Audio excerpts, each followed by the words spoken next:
This is doctor विशाल जौहरी। अभी आप देख रहे हैं एमबीबीएस मतलब जौहरी एमबीबीएस। और आज हम पढ़ने वाले हैं अपना एंजाइम का एक और बहुत इंपॉर्टेंट टॉपिक, और ये अपने एंजाइम की लास्ट वीडियो होने वाली है।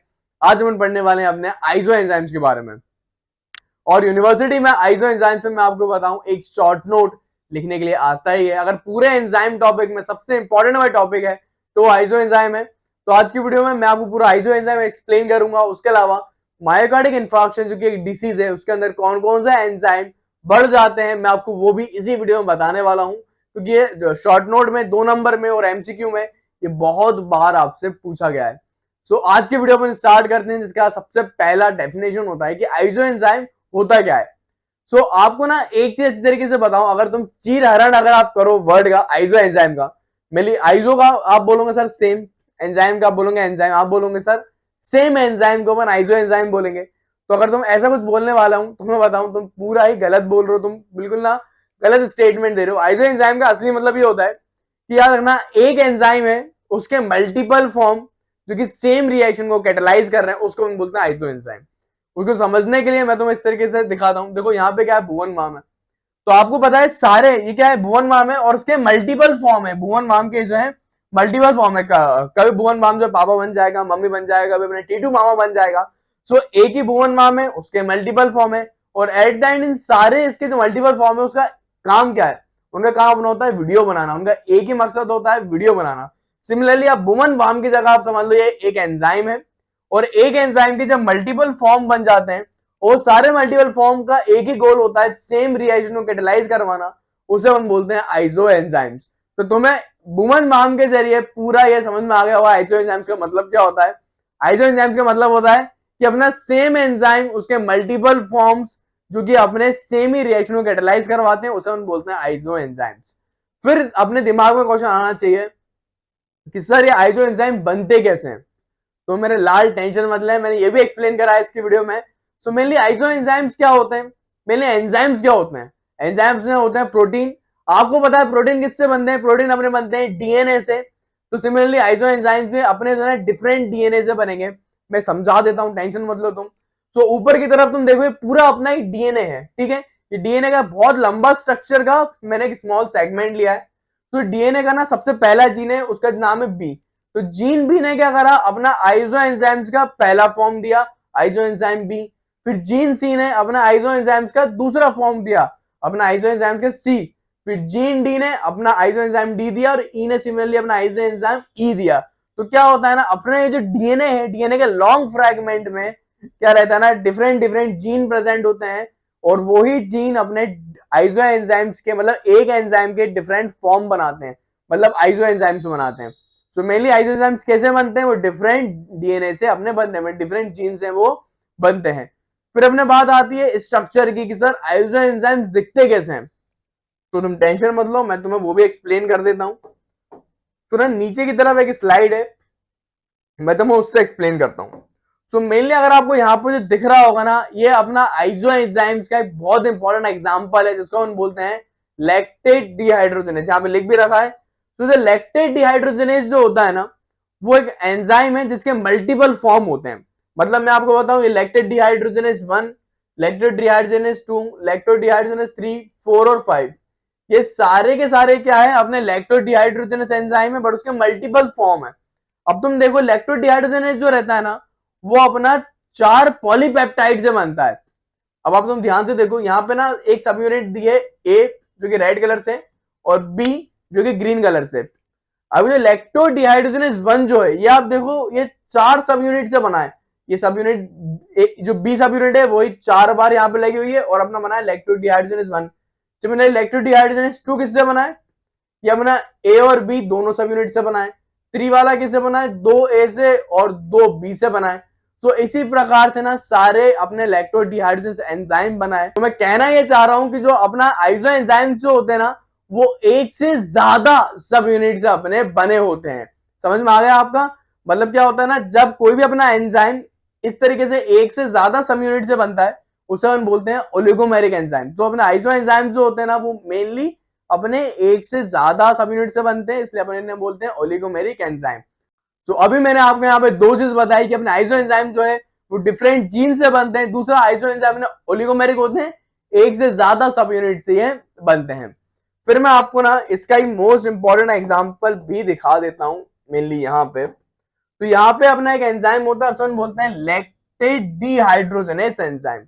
फिर ये कौन सी रिएक्शन करवाता है? मेनली ये क्या करवाता है, जो अपना लैक्टेट जो है उसको पायरुवेट में चेंज कर देता है। और इसमें क्या होता है, अपना एक मॉलिक्यूल ऑफ एनएडी जो है वो अपना एनएडीएच में जो है चेंज हो जाता है। ये पूरी रिएक्शन जो है कौन करवाता है? ये अपना करवाता है लैक्टोडिहाइड्रोजनेस एंजाइम। ये बहुत ज्यादा इंपॉर्टेंट एग्जांपल है अपना अपना आइसो एंजाइम्स का। तो ठीक है, तो मैं ना अब तुम्हें एक और चीज यहाँ पे बताता हूँ। तो मेनली ना इसके लिए मैं सारा क्लीन करता हूँ, और अब तुम यहाँ पे देखो। अभी तो लैक्टोडिहाइड्रोजन एंजाइम जो है मैंने आपको बताया था, उसके डिफरेंट फॉर्म होते हैं, इसके बहुत सारा आइसो एंजाइम्स होते हैं। ये सारे एंजाइम क्या करते हैं, एक ही रिएक्शन को कैटालाइज करवाते हैं, लैक्टेट को पायरुवेट में चेंज करवाते हैं। मतलब मेनली अगर मैं कहना चाहूं तो आइसो एंजाइम्स क्या है, ये अपने जुड़वा है। समझ रहे हो ना तुम? अब तुमने ना एक जुड़वा मूवी भी देखी होगी, मेरी सलमान खान की भी है और एक वरुण धवन की भी है। तो तुम्हें जानना जुड़वा में क्या दिखाया मूवी में, कि एक जो जुड़वा है वो बहुत ज्यादा अपना शरीर मतलब अल्लाह की गाय है, दूसरा वाला बिल्कुल शैतान है, डॉन टाइप का। मतलब दोनों की प्रॉपर्टी अलग अलग है, समझ रहे हो ना तुम? वो हैं दोनों जुड़वा, सेम दिखते हैं, लेकिन सेम काम भी करते हैं, लेकिन दोनों की क्या प्रॉपर्टी अलग है। एक बहुत शरीफ है, दूसरा बहुत ज्यादा गुंडा टाइप का है। सिमिलरली ना आइसो एंजाइम्स में भी यही होता है, ये होते सारे सेम है बट इनकी प्रॉपर्टी अलग अलग होती है। प्रॉपर्टी कौन कौन सी? तो यार ना फिजिकल प्रॉपर्टी, केमिकल प्रॉपर्टी, उसके अलावा पीएच, इलेक्ट्रोफोरेसिस में। सो मतलब ये है तो सेम, ये सेम रिएक्शन को कैटालाइज कर रही है। ये एक ही एंजाइम की डिफरेंट फॉर्म है जो कि सेम रिएक्शन को कैटालाइज करवा रहे हैं, लेकिन ये जो है ना डिफरेंट होते हैं। किसमें? अपनी केमिकल प्रॉपर्टी में, केमिकल फिजिकल प्रॉपर्टी में जो डिफरेंट होते हैं।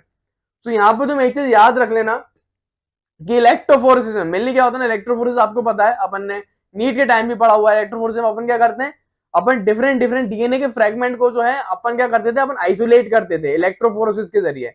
तो अपन ना डीएनए की जगह एंजाइम का भी अपन इलेक्ट्रोफोरेसिस करवा सकते हैं।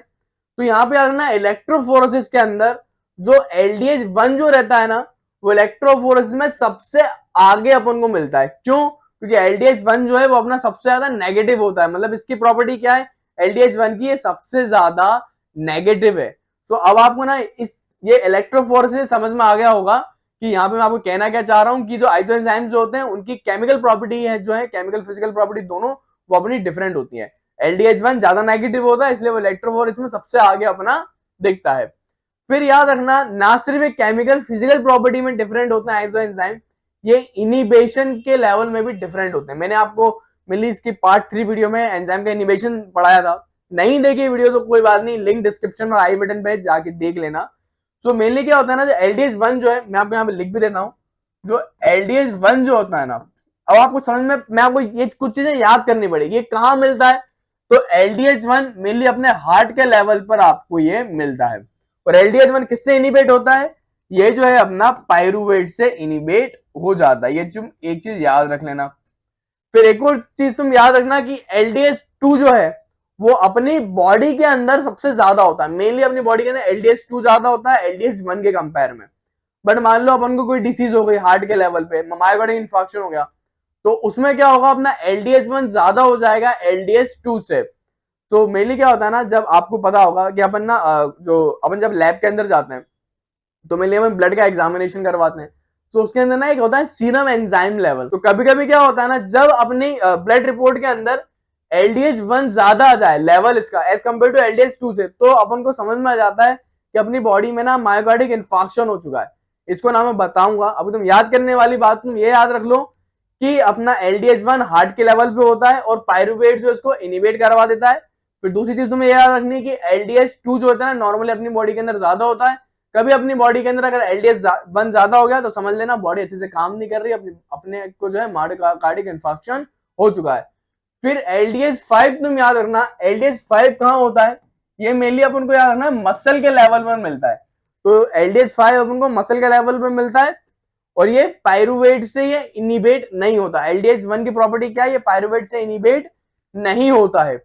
अब तुम एक चीज समझना, अब तुम्हें ना एक चीज तुमने बहुत सुनी होगी कि मेनली अगर तुम भागोगे, जो भाग मिल का भाग अगर तुम बनोगे तो थोड़ी देर में तुम क्या होगा, मसल तुम्हारे थक जाएंगी, मसल में पेन होने लगता है। पेन क्यों होता है? क्योंकि लैक्टिक एसिड प्रोड्यूस होता है, यही लैक्टिक एसिड प्रोड्यूस होता है। अबे मेनली होता क्या है तो उसका मैकेनिज्म समझो। अब क्या होता है ना, आपको पता है अपन का एनर्जी के लिए क्या चाहिए, ग्लूकोज। अब ग्लूकोज का अपन करवाते हैं ग्लाइकोलाइसिस, और अपन क्या बनाते हैं, अपन यहाँ पे यही सब्सटेंस बनाते हैं, अपन बनाते हैं पायरुवेट। अब यही पायरुवेट जो है वो याद रखना, वो डेली पायरुवेट क्या होता है ना, वो दो चीजों में कन्वर्ट हो सकता है। वो अपना बन सकता है एसिटाइल कोएंजाइम है, ठीक है, और अपना बन सकता है लैक्टेट, ठीक है। अब मेनली क्या होता है ना, अपनी बॉडी के अंदर एसिटाइल कोएंजाइम में क्या करता है, आगे जाता है क्रैब साइकिल के अंदर, और क्रैब साइकिल के अंदर जाके वो बनाता है एटीपी। एटीपी मतलब एनर्जी, ठीक है। अब तुम क्या कर रहे हो, अब तुम भाग रहे हो अच्छे से, तुम दौड़ रहे हो, तो भाग मिलकर भाग बन रहे हो, तो ग्लूकोज फटाक से पायरुवेट में चेंज होता है, पायरुवेट तुम्हारा चेंज होता है एसिटाइल कोएंजाइम में, और एसिटाइल कोएंजाइम में अपना तुम्हें एनर्जी दे देता है, अपना क्या, एटीपी। बट एक टाइम के बाद तुम ज्यादा भाग गए, तो ग्लूकोज तुम्हारी मसल में पूरा खत्म हो गया। देन उस कंडीशन में अपन अब ज्यादा क्या कर सकते हैं, पायरुवेट अपन नहीं बना सकते। तब क्या होता है, जो अपना बच्चा कुछ पायरुवेट जो है वो अपना बन जाता है लैक्टिक एसिड, जो लैक्टेट बन जाता है किसके प्रेजेंस में, अपना LDH5 के प्रेजेंस में, क्योंकि मसल के लेवल में LDH5 होता है। तो मेनली LDH5 क्या होता है ना, वो पायरुवेट से इनिबेट नहीं होता था, ठीक है। बट यही चीज हार्ट के लेवल पे क्या होती है, तुमने सुना होगा ना, कभी दिल जो है कभी थकता नहीं है, हार्ट कभी थकता नहीं है, तो वो आदमी प्रूफ कर देता हूँ क्यों नहीं थकता। अब कुछ लोग बोलेंगे सर दिल तो धड़कता रहता है, दिल तो प्यार है, तो दिल बचकाना नहीं है, दिल प्यार नहीं है, दिल क्यों नहीं थकता, तुम वो समझो, लॉजिक समझा करो। फालतू की बातें तुम्हें बहुत ज्यादा याद रहती हैं। सो अब मैं तुम्हें बताता हूँ, यहाँ पे पूरा खेल जो होता है ना वो LDH1 का होता है। अब देखो हार्ट के लेवल पे क्या होगा, ग्लूकोज पायरुवेट में बनेगा, पायरुवेट फिर क्या बनता है, अपना एसिटाइल कोएंजाइम ए में बन जाता है, और अपना एटीपी दिल को देता रहता है। अब तुम बोलोगे सर दिल लैक्टेट के अंदर क्यों चेंज नहीं हो रहा। तो देखो दिल लैक्टेट के अंदर मेनली इसलिए चेंज नहीं होता क्योंकि यहाँ पे अपना प्रेजेंट होता है LDH1, और LDH1 क्या होता है, अपने पायरुवेट जो है इसको इनिबेट कर देता है, मतलब इसका इनिबेशन करवा देता है, क्योंकि अपना LDH1 काम ही नहीं कर रहा, तो वो अपना लैक्टिक एसिड बना ही नहीं पा रहा। LDH1 काम क्यों नहीं कर रहा, क्योंकि LDH1 जो है पायरुवेट से इनिबेट हो जाता है। सो कॉन्स्टेंटली अपनी हार्ट की मसल जो है ये वाली रिएक्शन चलाती है, और अपना एसिटाइल कोएंजाइम बनाती है। सो ये पूरा मैंने तुम्हें ना फंक्शन बता दिया, और मैं बताऊं ये आसानी से समझ में नहीं आता ये आइसोएंजाइम टॉपिक, बट मैं तुम्हें बड़े आराम से समझा देता हूँ, वो सारे मेरे नोट्स वगैरह सब प्रोवाइड करवा देता हूँ। मेरे इंस्टाग्राम पे टेलीग्राम पे जा सकते हो, सेम नाम से मेरा टेलीग्राम है, झोरे एमएस लेक्चर्स, वहां पे तुम्हें जो है सारे नोट्स वगैरह जो है मिल जाएंगे। सो फिर मैं तुम्हें बताता हूँ मायोकार्डिक इन्फार्क्शन क्या होता है। मेरी ना बहुत से लोगों को कंफ्यूजन होती है। सो मायोकार्डिक इन्फार्क्शन का मतलब ये होता है कि जब हार्ट के लेवल पे, हार्ट है, हार्ट भी एक मसल है, मसल को भी ब्लड चाहिए, जब अपने हार्ट की मसल को जब ब्लड मिलना बंद हो जाता, मतलब सही तरीके से ब्लड नहीं मिलता, तो हार्ट की मसल जो है डिजेनरेट होने लगती है, सही तरीके से काम नहीं करती, उस कंडीशन को अपन बोलते हैं मायोकार्डिक इन्फार्क्शन। तो यहाँ पे देखो, तो यहाँ पे ये एक पूरा नॉर्मल हार्ट है ना, हार्ट को ब्लड सप्लाई कौन करती है, आर्टरी करती है, उसका नाम है कॉर्नरी आर्टरी, बिल्कुल सही है, हेल्दी आर्टरी है। बट क्या होता है ना, जब जरूरत से ज्यादा अपन कोलेस्ट्रॉल खाने लगते हैं, या फिर जब अपनी एज हो जाता है, तो आर्टरी क्या होती है, तुम ये आर्टरी देखो, ये एक सेगमेंट को बड़ा करके दिखाया है, या आर्टरी में ना ब्लॉकेज हो जाता है, या आर्टरी के अंदर क्या होता है ना, या आर्टरी के अंदर ब्लॉकेज हो जाता है, यहाँ पे एथेरोस्क्लेरोसिस हो जाता है आर्टरी के लेवल पे, जिसके कारण क्या होगा, ये अपने हार्ट के मसल को ब्लड सप्लाई नहीं कर पाएगा, और इतना वाला पोर्शन देखो, तो इतना पोर्शन देखो, ये हार्ट में क्या नीला नीला हो रहा है, मतलब यहाँ पे क्या है ना, हार्ट की मसल खराब हो चुकी है। तो इस कंडीशन में अपन बोलते हैं मायोकार्डिक इन्फार्क्शन, जब हार्ट के लेवल पर अपन को ब्लड नहीं जा पाती, क्योंकि यहाँ पे अपने ब्लड जो अपनी कॉर्नरी आर्टरी है उसके अंदर अपन को एक अपने ब्लॉकेज हो जाते हैं, यहाँ पे एथेरोस्क्लेरोसिस यहाँ पे हो जाता है। सो मेनली इस कंडीशन के अंदर, एथेरोस्क्लेरोसिस के अंदर मैं बताऊं क्या होता है, मैंने आपको बताया ना, आइसो एंजाइम LDH1 हार्ट के लेवल पर होता है, तो वो ज्यादा हो जाता है, मेनली अपनी बॉडी के अंदर LDH2 ज्यादा होता है, बट मायोकार्डिक इन्फार्क्शन के अंदर LDH1 ज्यादा हो जाता है। सिमिलरली जब लिवर के अंदर कोई भी डिसीज हो जाती है ना, तो अपना LDH5 ज्यादा हो जाता है। ये सारी चीजें ना याद करने वाली चीजें हैं, तुम्हें डायरेक्ट याद रखनी पड़ेगी। सो अब मैं तुम्हें ना यहाँ पे ये बताता हूँ कि कौन कौन से एंजाइम मायोकार्डिक इन्फार्क्शन में बढ़ते हैं। सो ये ना डायरेक्ट इन्फॉर्मेटिव चीजें हैं, डायरेक्ट याद करना, ये डायरेक्ट ना तुम्हें एमसीक्यू में पूछे जाएंगी। तो याद रखना, क्रेटिन फोस्फोकाइनेज ये सबसे पहला एंजाइम है, ग्राफ में भी लिखा हुआ है। सबसे पहले ये क्या है, ये अपने डेज है कि कितने दिन में अपना बढ़ता है, और ये अपना एंजाइम का लेवल है कि एंजाइम जो है कितना बड़ा है। तो सबसे पहले जो क्रेटिन फोस्फोकाइनेज जो होता है ना, वो सबसे पहले अपना एंजाइम होता है जो कि अपना बढ़ता है। तो मेनली जब हम ब्लड रिपोर्ट अपन करवाते हैं और पेशेंट के अंदर क्रेटिन फॉस्फोकाइनेज का लेवल ज्यादा हो जाए तो तुम समझ जाना इस बंदे को जो मायोकार्डिक इंफार्क्शन हो चुका है। तो मेनली तुम याद रखना 6 से 18 घंटे के अंदर सबसे पहला एंजाइम बढ़ता है क्रेटिन फॉस्फोकाइनेज, उसके बाद अपना बनता है स्पार्टेट का 48 आवर्स के अंदर। आप देख भी कहा रहे हो 48 आवर के अंदर जो मतलब कुल मिला के 2 दिन के अंदर स्पार्टेट पीक लेवल पे आ जाता है। फिर उसके बाद जो लैक्टेट डिहाइड्रोजनेज 1 जो था ना वो अपना 5 से 10 दिन के अंदर जो है अपने बॉडी के अंदर बढ़ता है। तो सबसे ज्यादा स्पेसिफिक और सबसे पहले कौन बढ़ता है? क्रेटिन फॉस्फोकाइनेज बढ़ता है। सो सारी चीजें तो देखो मैंने तुम्हें एक्सप्लेन कर दी और अब मैं बताता हूँ यूनिवर्सिटी में तुम्हें कैसे लिख के आना, मेरे तुम्हें सारे नोट्स दिखाता हूँ। क्योंकि देखो अल्टीमेटली मेन एम गोल अपना यही है, यूनिवर्सिटी के अंदर अपन को ज्यादा से ज्यादा अच्छे मार्क्स लेके आने हैं।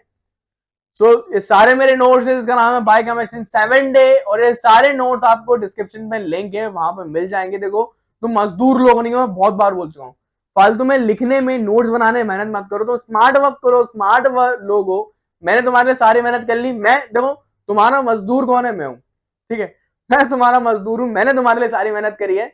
बस तुम्हें क्या करना है, डिस्क्रिप्शन पे जाओ, सारे मेरे नोट्स जो है वो तुम लो और पढ़ते रहो। मैं तुम्हारे लिए यार वीडियो भी बनाता हूँ, मैं कितनी मजदूरी करता हूँ तुम्हारे लिए। तो आइसो एंजाइम सबसे पहले अपन तुम्हें हेडिंग डालो, फिर तुम लिखो डेफिनेशन। तो डेफिनेशन में क्या लिखा है? Multiple form of an enzyme catalysing the same reaction is called isoenzyme. मैं पहले समझा चुका हूँ कि एक एंजाइम की मल्टीपल फॉर्म जो कि सेम रिएक्शन कैटालाइज करते हैं, डिफरेंट होते हैं वो केमिकल और फिजिकल प्रॉपर्टी में। फिर आपको मैं फिर आपको ये लिखने के बाद आपको फिर ये हेडिंग डालना है, ठीक है। फिर आपको लिखना है explanation of existence of isoenzyme, मतलब आइसोएंजाइम्स क्यों हैं।